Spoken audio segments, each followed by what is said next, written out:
welcome to Access Sportsnet Lakers. I'm Allie Clifton. Joining me is our Lakers insider, Mike Bresnahan, and national NBA writer for USA Today. His name is Mark Medina. Mark, good to see you.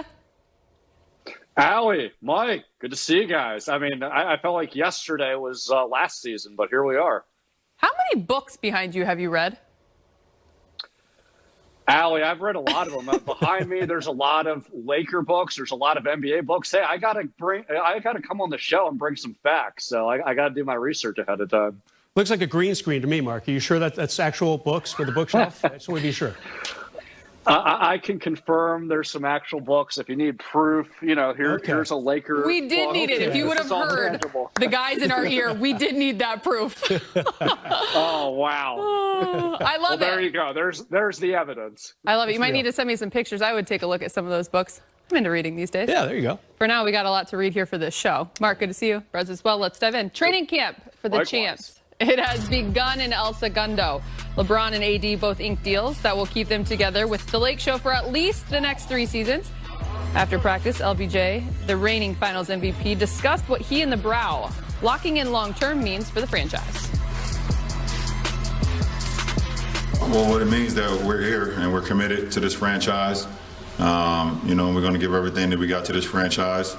That's what it's all about. And the Lakers believe in us, and they rewarded us with those contracts, and we just try to go out there and earn them every day. Both on the floor and off the floor, try to make an impact not only at what we do on the floor, but also make an impact off the floor and how we carry ourselves as men as well. So, it's a great partnership.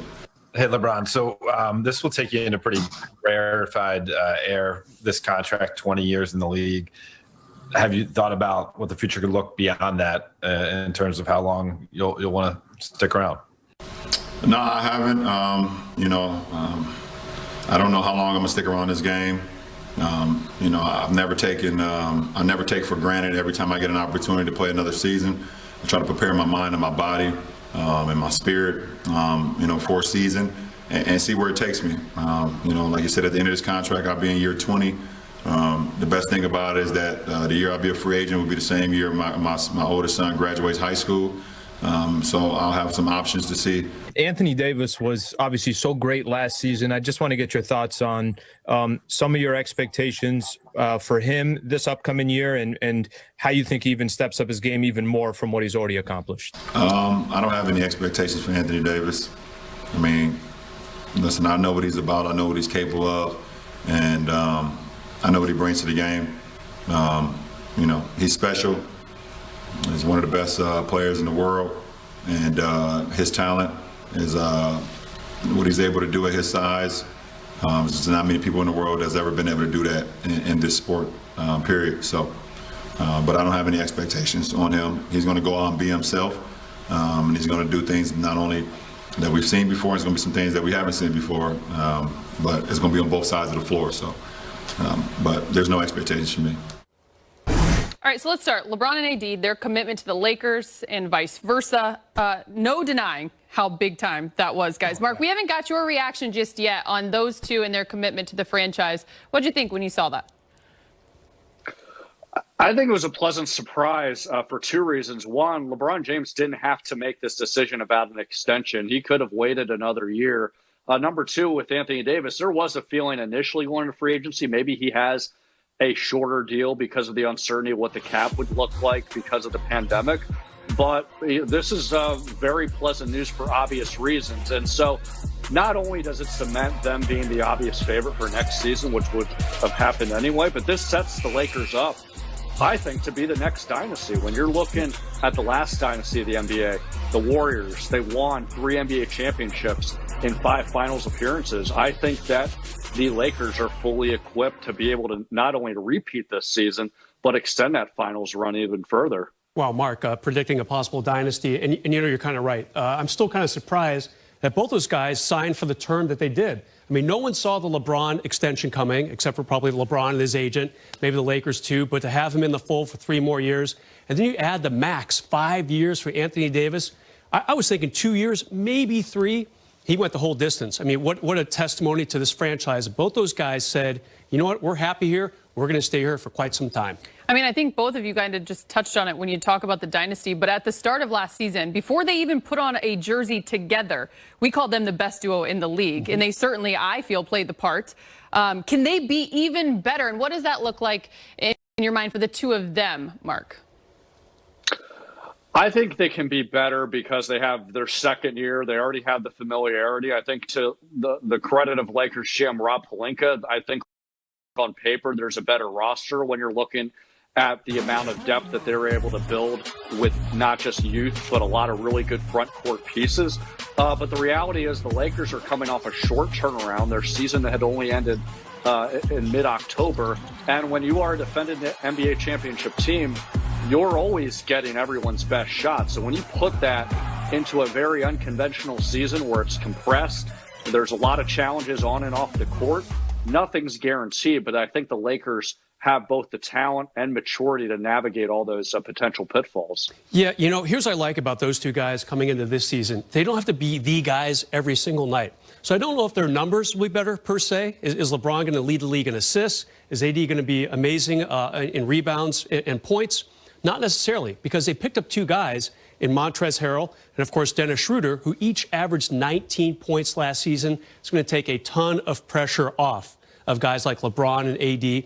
So I think they can be more efficient, maybe get to know each other a little bit more. Don't know if we'll see the big numbers, but it might translate more to the wins, adding two guys to kind of take the pressure off the big two a little bit. And you know, when taking pressure off an individual matters most, not as much with AD because he's 27 in his prime. How about that guy named LeBron, who's about to be 36 going into season 18, but he's not slowing down. Check this out. LeBron James is entering his 18th NBA season.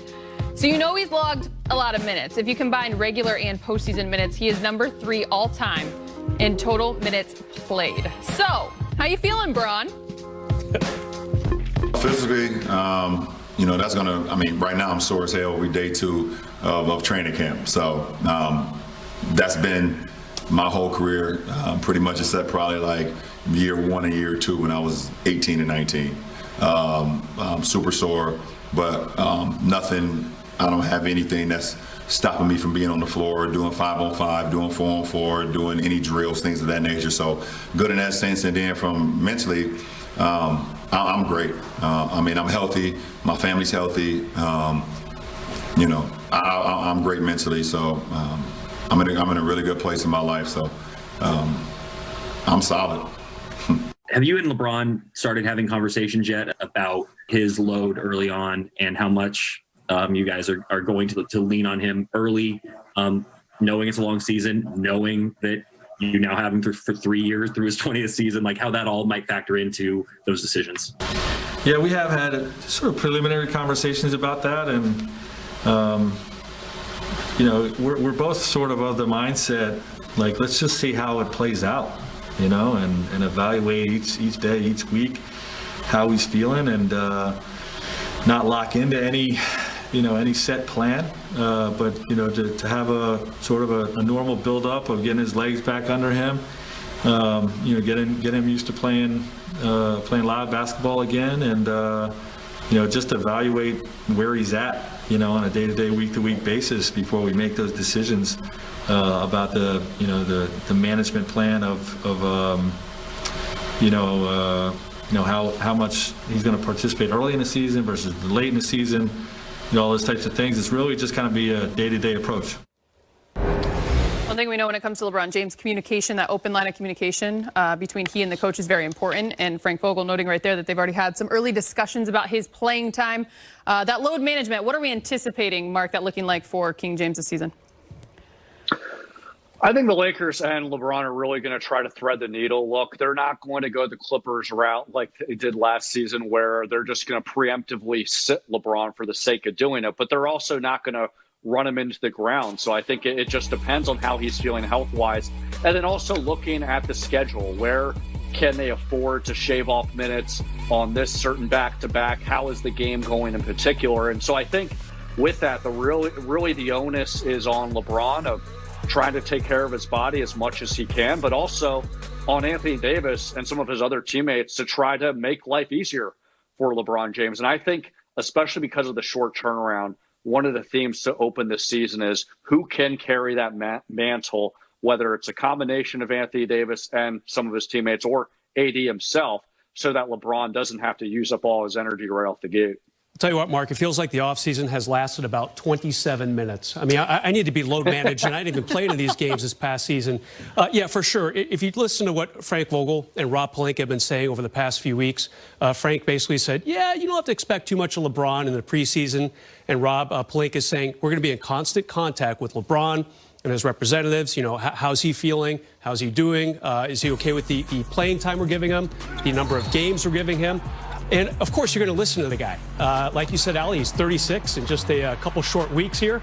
And he came off a really, really strong season, X's and O's, on offense and defense. So AD might slip into the load management talk a little bit, but it's more about LeBron since he is almost 10 years older than Anthony Davis. Guys, I think another element to this that we also need to take into account is it's not the exact same roster from a season ago. And to a guy like LeBron James, chemistry and camaraderie matters. And it's not just talking about it, but it's actually going out and playing that through. So, Mark, I think that's going to be a big factor in this as well. No matter how much those new faces, Montrezl Harrell and Dennis Schroeder, can handle a load like that in terms of scoring, you still need that time on the court together.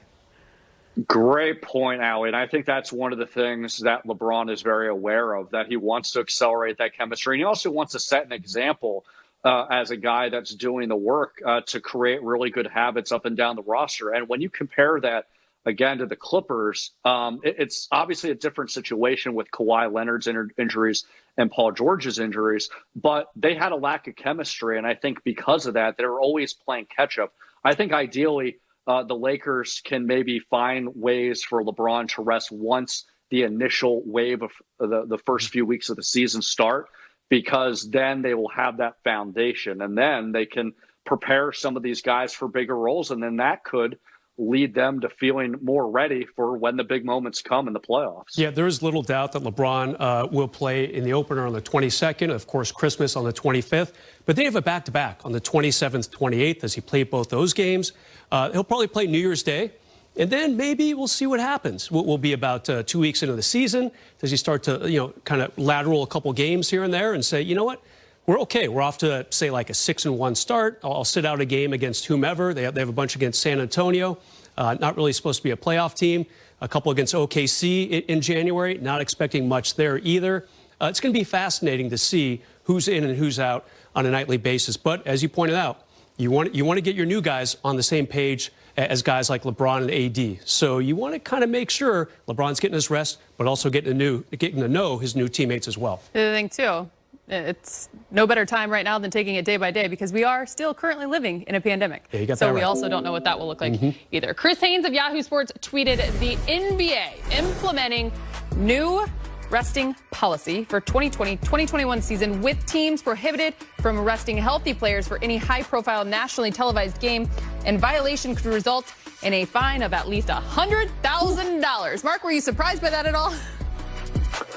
Allie, not necessarily. I know the NBA had implemented a similar rule in 2017, so from my understanding, this was more of an updated version. But I think when you're looking at the business end of the NBA, what's very interesting is there's no longer the fan component of, people spending a lot of money to see this star player play in a road game or in a home venue. But there is the TV ratings component and the fact that that's a huge source of revenue for the league. So it's still, a really tough balancing act on how do you measure the league's financial bottom line interests and what might be best health-wise for each team and an individual player. Yeah, these are very specific rules. You can't rest a guy on the road necessarily. So you want that team's local TV rights to be honored. You can't rest two star players at the same time.